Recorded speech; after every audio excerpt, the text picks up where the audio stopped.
San Francisco's faults are awakening. Megaquake risk is rising fast. And experts are stunned because what's happening beneath the Bay Area is following the exact same pattern that preceded the catastrophic 1906 earthquake that leveled the entire city.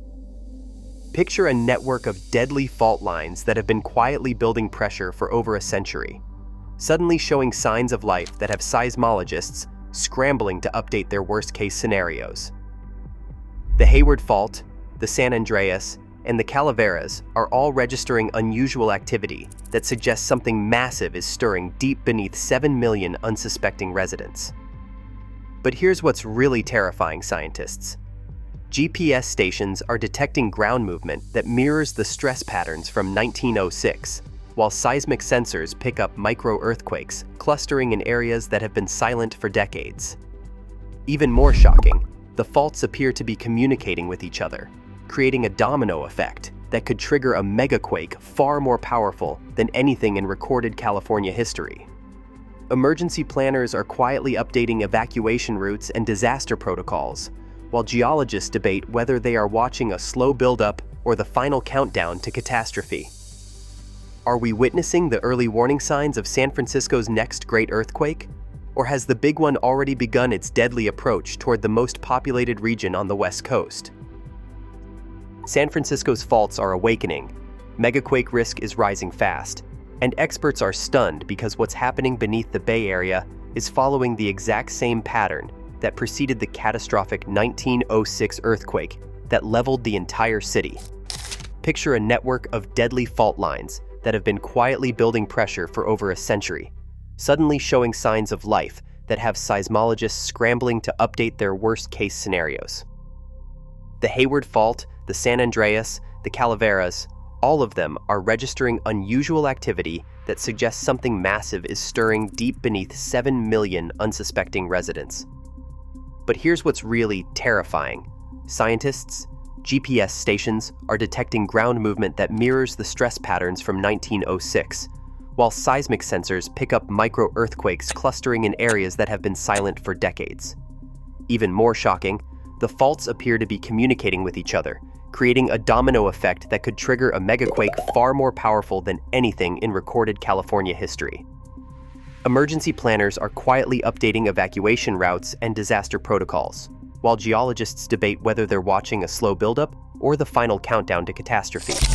Are we witnessing the early warning signs of San Francisco's next great earthquake? Or has the big one already begun its deadly approach toward the most populated region on the West Coast? Over the past 2 weeks, the Bay Area has recorded a swarm of nearly 90 earthquakes centered around San Ramon. This is not just a handful of minor shakes. These are persistent tremors, coming one after another, day and night.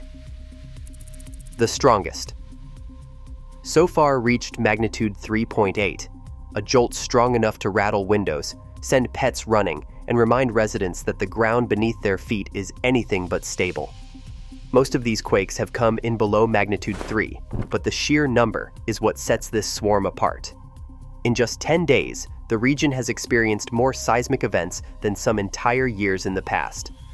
Scientists define a swarm as a cluster of earthquakes in a small area over a short period, without a single dominant main shock. That is exactly what is happening now, a rapid-fire sequence of small to moderate quakes, each one shifting the crust a fraction of an inch, each one raising the question, what is coming next? The pattern is clear in the seismic records, tight clustering in time and space, with tremors hitting at all hours, sometimes just minutes apart.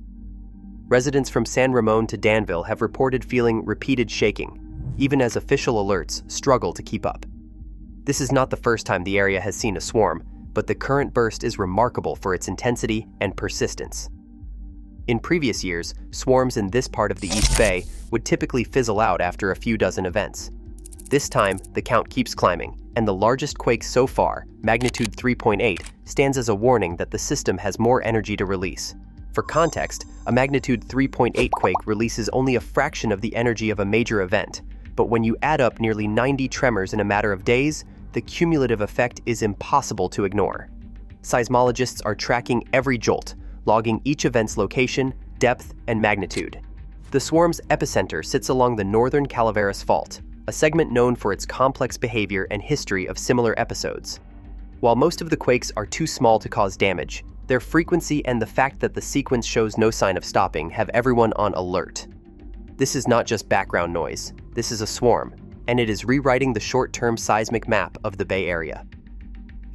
Shaking didn't stop at San Ramon city limits. Reports poured in from neighborhoods miles away. People in Briones Regional Park described a low, rolling motion that set dogs barking and made hikers pause on the trail. In Vallejo, a cluster of tremors caught residents off guard, with several small quakes felt in quick succession. Some described the sensation as a sudden jolt, others as a gentle sway, but the message was the same. The ground was restless, and it wasn't just a local problem. On November 20th, a magnitude 2.3 earthquake struck near the San Francisco Zoo. It was minor by seismic standards, but it rattled nerves across the city's western edge. Social media filled with posts from people who felt the shake in Sunset, Richmond, and even as far as Daly City. For many, this was the first time in years they had felt a quake strong enough to notice. Parents checked on children, workers stepped outside, and for a moment, the city's usual hum paused as people waited to see if it would pass or get worse. Over the past 2 weeks, the USGS has logged tremors not only in the East Bay, but also along the Franklin Fault and up through the North Bay. The pattern on seismic maps is unmistakable, dots marking earthquake epicenters stretching from San Ramon to Vallejo, with smaller quakes scattered across the region. Each dot represents a moment when the earth shifted, sometimes too faint for people to feel, sometimes strong enough to wake entire neighborhoods in the middle of the night. The geographic spread of this swarm has left many residents uneasy. In coffee shops and on local news, people compare notes. Did you feel that one last night? Was it stronger than the one before? Some recall the 2014 Napa quake, drawing uneasy parallels as the current activity edges closer to familiar places. Others remember the 1989 Loma Prieta earthquake, the fear and confusion that followed, and wonder if history is starting to repeat itself. Satellite data now confirms what people on the ground have been sensing. Ground movement is being detected in areas that have been quiet for years. Seismic sensors have picked up dozens of microquakes in Briones and Vallejo, while the pattern of activity suggests that multiple fault segments are active at once. For the Bay Area's 7 million residents, the shaking has become more than a scientific curiosity. It is a daily reminder that the region's faults are wide awake and the risk is not confined to any one town or neighborhood. Beneath the rolling hills and suburban neighborhoods of the East Bay, a hidden geometry is shaping the region's fate. The Franklin Fault, often overshadowed by its larger neighbors, runs quietly below the surface, tracing a path that links the West Napa and Calaveras Faults. This connection forms a kind of underground bridge, an invisible conduit for seismic stress that does not show up on every map, but is increasingly the focus of expert concern. On seismic charts, the line of recent earthquakes cuts straight through this corridor, tracing a jagged arc from the 2014 West Napa rupture down to the current swarm in San Ramon. It is not just coincidence. Geophysicists like Tom Parsons at the USGS have pointed to this alignment as a possible mechanism for stress transfer, warning that activity on one fault can influence conditions on the next. The Franklin Fault's role is subtle but significant. It does not carry the same notoriety as the San Andreas or Hayward, but its position between two active giants means it can act as a relay, passing along the energy released by one rupture and loading the next segment in line. After the magnitude 6.0 earthquake struck Napa in 2014, models showed a clear uptick in stress along the Franklin and northern Calaveras faults.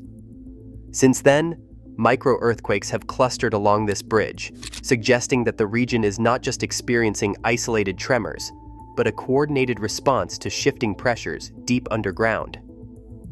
Fault maps reveal a web of strands and stepovers, but the Franklin's alignment stands out, a near straight shot through the East Bay Hills, connecting points of recent seismic unrest. This geometry is not just academic. It is a blueprint for how energy may travel between faults, setting up the possibility for cascading ruptures. The implication is stark. What happens on one segment does not stay there. Instead, stress can migrate, sometimes quietly, sometimes with a jolt that reverberates across county lines. Parsons' analysis has prompted renewed attention from both scientists and emergency planners. The realization that the Franklin Fault could serve as a bridge for seismic stress means that no single Bay Area community is insulated from the risk. Instead, the entire region is bound together by these connected, hidden faults that may look separate on the surface, but in reality, form a single, restless system beneath the ground. San Francisco's faults are awakening. Megaquake risk is rising fast, and experts are stunned because what's happening beneath the Bay Area is following the exact same pattern that preceded the catastrophic 1906 earthquake that leveled the entire city. On August 24, 2014, the ground beneath Napa Valley broke loose with a magnitude 6.0 earthquake. In less than a minute, downtown storefronts crumbled, roads split, and more than 200 people were injured. Damage estimates soared past $400 million, but the real impact stretched far beyond the city's historic core. The 2014 quake did not just release decades of pent-up energy along the West Napa Fault. It set off a chain reaction beneath the Bay Area that scientists are still working to unravel. Geophysicists, including Tom Parsons at the USGS, turned to advanced stress transfer models in the months that followed. Their findings pointed to a hidden consequence. The energy unleashed in Napa did not simply vanish. Instead, it traveled along a web of fault segments, loading new stress onto the Franklin and northern Calaveras faults. The models showed a clear uptick in stress in the very corridor now rattled by the San Ramon swarm. Micro-earthquakes began to cluster along this path, hinting at a slow, invisible migration of pressure from one fault to the next. This process is not theoretical. After 2014, seismic sensors picked up subtle shifts in ground movement stretching south from Napa. The Franklin Fault, often overlooked on official maps, became a focus for researchers tracking the aftershocks, not just those felt immediately after the main event, but those that quietly built up over the years. The data suggested that the 2014 rupture had not only relieved one segment, but had also primed adjacent faults for future activity. Each aftershock, each tremor, became a clue in a larger story about how energy moves through the region's tangled fault network. The legacy of the Napa earthquake now hangs over the Bay Area's current crisis. The same stretch of faults that absorbed stress in 2014 is now releasing it in the form of persistent swarms and scattered jolts. For emergency planners and residents alike, the lesson is clear. A major quake does not end with the last aftershock. It reshapes the risk map for years to come, redistributing pressure in ways that cannot be seen until the ground moves again. The aftershocks of 2014 are still echoing beneath the Bay Area, setting the stage for whatever comes next. Numbers have a way of cutting through uncertainty, even as they reveal just how unpredictable earthquakes can be. In California, seismic sensors recorded more than 14,000 tremors in 2025, a restless year by any measure. But not every quake carries the same weight. The difference between a magnitude 3.8 and a magnitude 5.0 is not just a matter of decimals. Each whole number increase on the magnitude scale means about 32 times more energy released. That means a single magnitude 5 event can unleash as much energy as 30 small quakes, like the ones rattling San Ramon. This is why scientists pay close attention to both the size and the pattern of earthquake swarms. The current flurry of tremors may feel relentless, but in the language of probability, most swarms are statistical dead ends. Peer-reviewed studies and decades of USGS data show that the odds of a swarm like this one escalating into a damaging main shock, something magnitude 5 or above, are less than 5% in the first week. In other words, for every 100 swarms, only a handful are the opening act for something bigger. The rest fizzle out, releasing pressure in a slow, scattered way that never quite tips into disaster. Yet, that small percentage is enough to keep experts on edge. Dr. Jean-Philippe Avouac, a leading seismologist at Caltech, puts it plainly. Earthquakes never come back exactly the same way.